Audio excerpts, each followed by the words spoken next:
ಯಾರೂ ಹೆಚ್ಚಲ್ಲ, ಯಾರೂ ಕಡಿಮೆ ಏನಿಲ್ಲ. ಅವರವರ ಅವಕಾಶ ಸಿಕ್ಕಾಗ ಇಲ್ಲಿ ಎಲ್ಲರೂ ಬಲಿಷ್ಠರೇ ಎಂಬುದನ್ನು ಮರೆಯಬೇಡ. ಆಯಸ್ಸು ಇದ್ದಾಗ ಆಸೆಗಳು ಈಡೇರುವುದಿಲ್ಲ. ಆಸೆಗಳು ಈಡೇರುವಾಗ ಅನುಭವಿಸಲು ಆಯಸ್ಸು ಇರುವುದಿಲ್ಲ. ಬಣ್ಣದ ಮಾತುಗಳು ಮುತ್ತುಗಳಾಗುತ್ತವೆ, ಸತ್ಯದ ಮಾತುಗಳು ಮುಳ್ಳುಗಳಾಗುತ್ತವೆ. ಇದೇ ಈಗಿನ ಜನರ ಮನಸ್ಸಿನ ನಿಜವಾದ ವಾಸ್ತವ. ಎಲ್ಲರ ಮಾತನ್ನು ಕೇಳಿಸಿಕೊಳ್ಳಿ, ಆದರೆ ಉತ್ತಮವಾದದ್ದನ್ನು ಆರಿಸಿಕೊಳ್ಳಿ.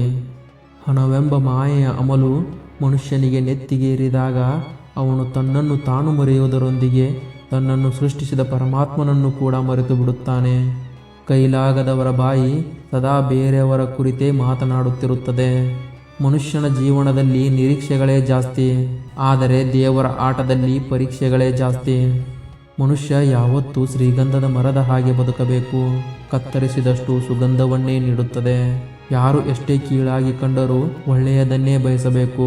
ನಿಮ್ಮ ಒಳ್ಳೆಯತನವನ್ನು ಕಾಪಾಡಲು ಭಗವಂತನು ಸದಾ ನಿಮ್ಮೊಂದಿಗೆ ಇರುತ್ತಾನೆ. ದೇಹಕ್ಕಾಗಿ ಮೂಡಿದ ಪ್ರೀತಿ ದೇಹದ ದಾಹ ತೀರುವ ತನಕ, ಮನಸ್ಸು ನೋಡಿ ಮೂಡಿದ ಪ್ರೀತಿ ಉಸಿರು ನಿಲ್ಲುವ ತನಕ. ಸಹಿಸಿಕೊಳ್ಳುವ ಅಭ್ಯಾಸ ಆದ ಮೇಲೆ ಯಾರ ಹತ್ತಿರವೂ ಏನನ್ನೂ ಹೇಳಿಕೊಳ್ಳುವ ಮನಸ್ಸಾಗುವುದಿಲ್ಲ. ಜೀವನ ಅಂದುಕೊಂಡಷ್ಟು ಸುಲಭವಲ್ಲ. ಕೆಲವೊಮ್ಮೆ ಏನೂ ತಪ್ಪು ಮಾಡದೇ ಇದ್ದರೂ ಶಿಕ್ಷೆ ಅನುಭವಿಸಬೇಕಾಗುತ್ತದೆ. ಇತರರ ವರ್ತನೆ ನೀವು ಕೊಡುವ ಸಲುಗೆಯ ಮೇಲೆ ನಿಂತಿರುತ್ತದೆ.